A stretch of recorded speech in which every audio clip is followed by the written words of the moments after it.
This is the North Country Journal Hour, the radio show that gives you insights into daily life in Korea and Korea's rich history and culture. It also highlights the U.S. Army's history here in Korea, along with other topics of interest to Area 1 soldiers, airmen, civilians, and family members. I'm Army Sergeant Patrick Ferreras, and on each edition of the North Country Journal Hour, we hear from Mr. Frank Fisher, creator of the North Country Journal radio commentaries and editor of the North Country Journal Hour. The hour brings you a deeper look into the topics of those 2-minute commentaries that air here on AFN-KC The Eagle. Now here's the 2-minute commentary that today's broadcast will expand on. The story of Korea War Medal of Honor recipient Mitchell Red Cloud Jr. This is the North Country Journal with Frank Fisher. If you know our Area 1 community, you know the Army's main base in UIJEONGBU is called Camp Red Cloud. Wait till you hear why.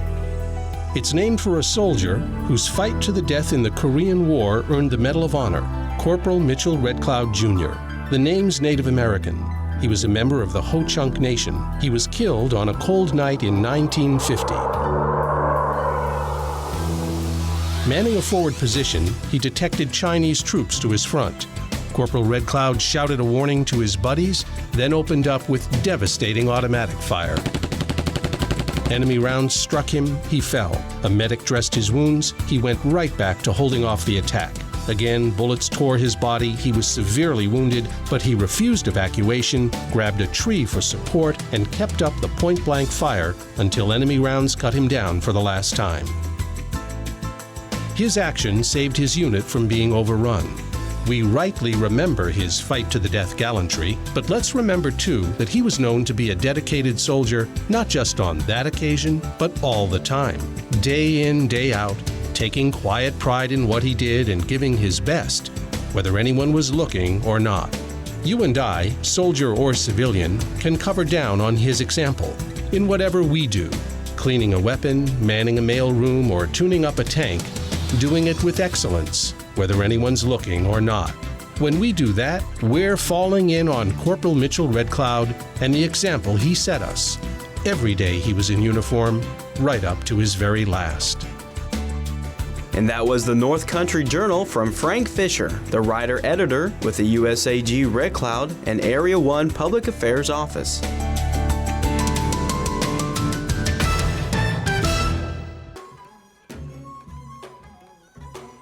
Now for the fuller story, here's Mr. Frank Fisher.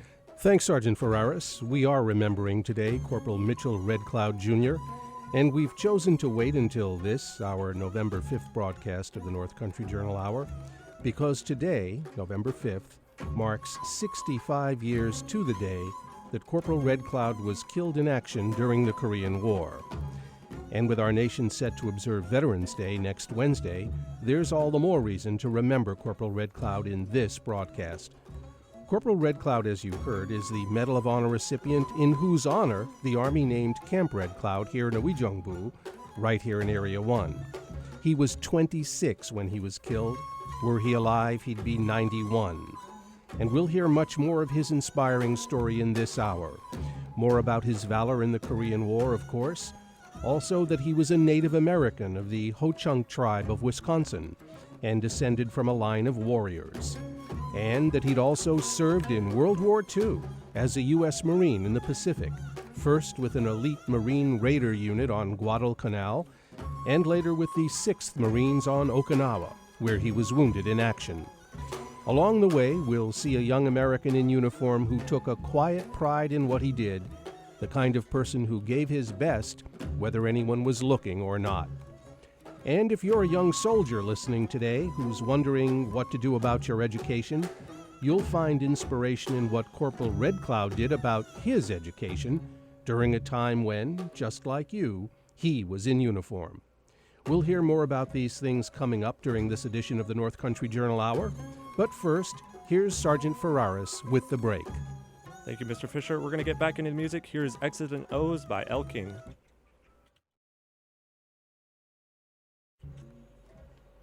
We're back with the North Country Journal Hour, and here's Frank Fisher. Thanks, Sergeant Ferreras. We're telling the story of Corporal Mitchell Red Cloud Jr. Let's take a brief look at his upbringing and personality before we hear more of his World War II service with the Marines. Mitchell Red Cloud Jr. was born in 1924 in Wisconsin, Hatfield, Wisconsin. He was born, as we said, into the Native American Ho-Chunk Nation. He was descended from a line of warriors. His great-grandfather was a Ho-Chunk chief, Chief Winnesheek. Mitchell Red Cloud went to school during the 1930s in a one-room schoolhouse. He learned to hunt and fish in the woods of Jackson County, Wisconsin. He was known for a pleasant, quiet disposition and a creative mind. Well, at 16, he quit high school. Then, when he turned 17, and with his father's consent, he joined the Marines. That was August 1941.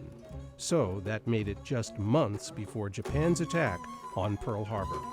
That attack brought the United States into World War II. Mitchell Red Cloud volunteered for a special unit within the Marine Corps, the 2nd Marine Raider Battalion, better known as Carlson's Raiders. Even by the tough standards of our Marine Corps, the Raiders were hardcore.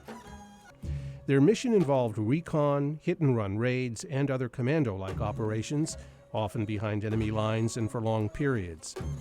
Well, as it happened, things took a disappointing turn for Mitchell Red Cloud. He contracted malaria, that and other tropical ailments. His malaria was so bad, he lost more than 70 pounds. The Marines sent him home to recover, but with the chance they might decide on a medical discharge. Meanwhile, during his convalescence, he gave talks to local schools and civic organizations. He urged audiences to stand behind the troops at war, and he told them it was especially important that they write letters to the troops.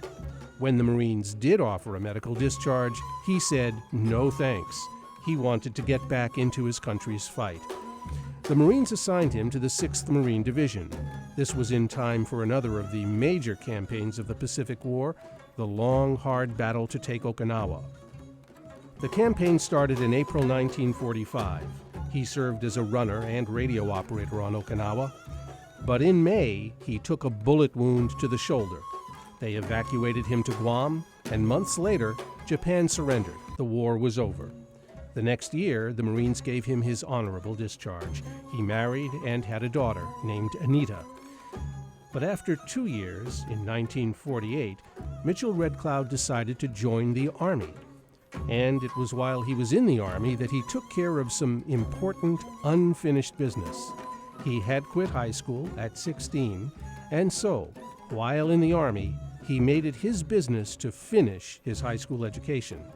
The Army then asked his school board back home to grant a high school diploma, and they did. Before the Korean War broke out, Mitchell Red Cloud was on occupation duty in Japan with the 24th Infantry Division. Then, in June 1950, North Korea invaded South Korea. That set off the Korean War. By this time, Corporal Red Cloud was of course no longer the 18-year-old who'd fought on Guadalcanal. He was now in his mid-20s and older than the others in his company. And of course, he was a decorated combat veteran. We'll hear more after the break. Here's Sgt Ferreras. Thank you, Mr. Fisher, and I'll be back with the weather after this. We're back with the North Country Journal Hour, and here's Frank Fisher. Thank you, Sgt Ferreras. Just before the break, we were saying that Corporal Mitchell Red Cloud's unit, the 24th Infantry Division, was on occupation duty in Japan. But with the outbreak of war in Korea, his unit was rushed to Korea. Especially in those first weeks and months of the war, the North Korean Army saw huge success. They soon had UN forces cornered on the defensive in the southeast of the country in what came to be known as the Pusan Perimeter. UN forces, in effect, had their backs to the sea. The North Koreans' aim was to drive them into the sea. Mitchell Red Cloud's unit was in the thick of that desperate early fighting. Then, about 3 months after the war started, there came the famous Incheon landing. That amphibious operation got UN forces in behind the North Koreans. Now the North Koreans were in a trap, with UN forces to their front and rear. The tide of battle had turned. The invasion collapsed, and UN forces gave chase and drove the invaders back into North Korea. Corporal Red Cloud's unit was one of those that pursued the North Koreans. And so, by early November, his unit was positioned on a hill near a river in North Korea. On the night of November 5th, Exactly 65 years ago this morning, Corporal Red Cloud was manning a forward listening post in front of his company, Company E. There, in the dark, he detected enemy troops about 30 yards out. It was in this engagement that Corporal Mitchell Red Cloud Jr. displayed the gallantry that cost his life and that led to the award of a posthumous Medal of Honor. Here's how the Medal of Honor citation tells the story. Corporal Red Cloud, Company E, distinguished himself by conspicuous gallantry and intrepidity above and beyond the call of duty in action against the enemy. From his position on the point of a ridge immediately in front of the company command post, he was the first to detect the approach of the Chinese Communist forces and give the alarm, as the enemy charged from a brush-covered area less than 100 feet from him. Springing up, he delivered devastating point-blank automatic rifle fire into the advancing enemy. His accurate and intense fire checked this assault and gained time for the company to consolidate its defense. With utter fearlessness, he maintained his firing position until severely wounded by enemy fire. Refusing assistance, he pulled himself to his feet and, wrapping his arm around a tree, continued his deadly fire again until he was fatally wounded. This heroic act stopped the enemy from overrunning his company's position and gained time for reorganization and evacuation of the wounded. Corporal Red Cloud's dauntless courage and gallant self-sacrifice reflects the highest credit upon himself and upholds the esteemed traditions of the United States Army. With the fighting still on, Corporal Red Cloud was buried in a UN grave in Korea. President Harry Truman awarded Corporal Red Cloud the Medal of Honor, and in 1951, Army Chief of Staff General Omar Bradley presented the medal to Corporal Red Cloud's mother Lillian and his brother Merlin at a Pentagon ceremony. Later, his family asked that his remains be returned to the United States, his body was exhumed, and he was reburied in Wisconsin alongside his father, a World War I veteran, at Decorah Cemetery in Winnebago, Mission.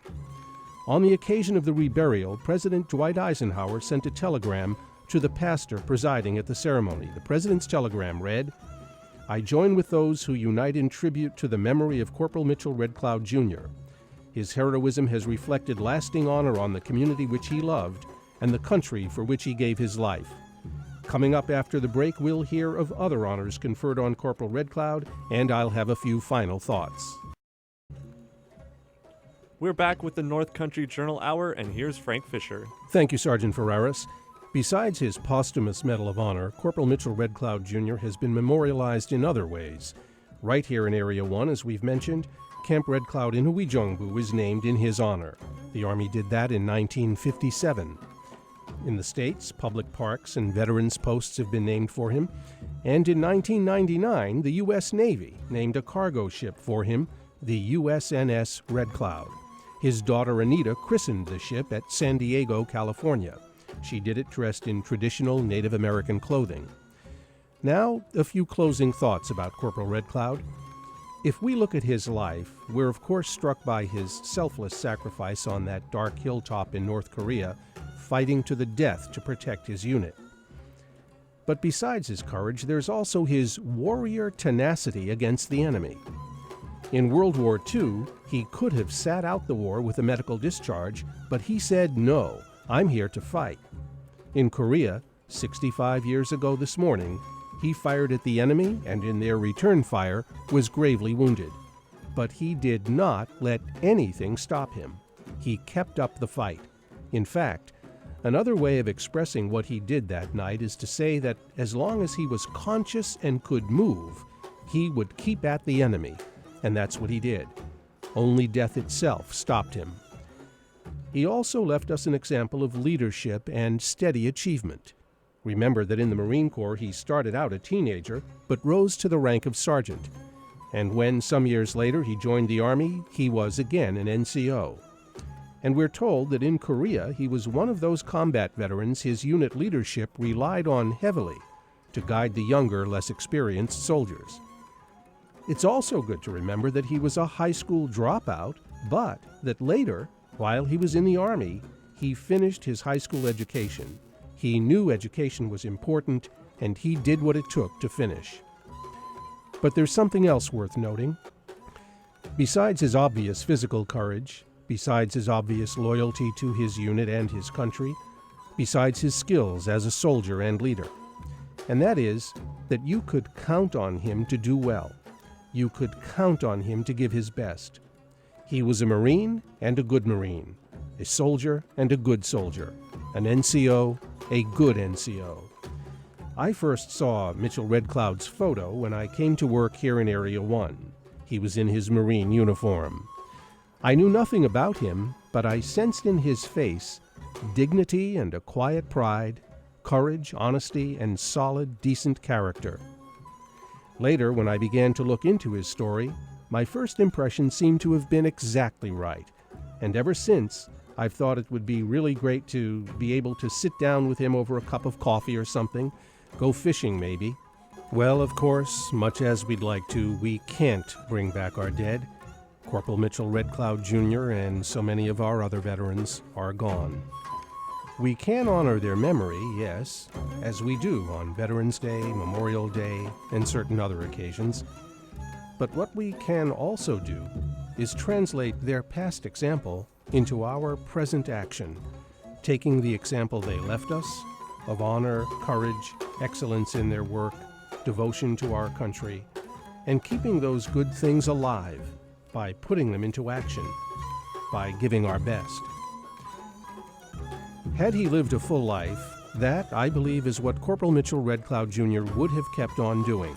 As a soldier, as a citizen, quietly giving his best to those around him, to them, and to our country.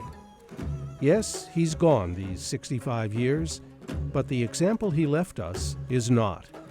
And that's where we come in, with the chance to do what I think he would have done, and that's loving our country, loving the American people, all of our people, giving our best to them, giving our best to America.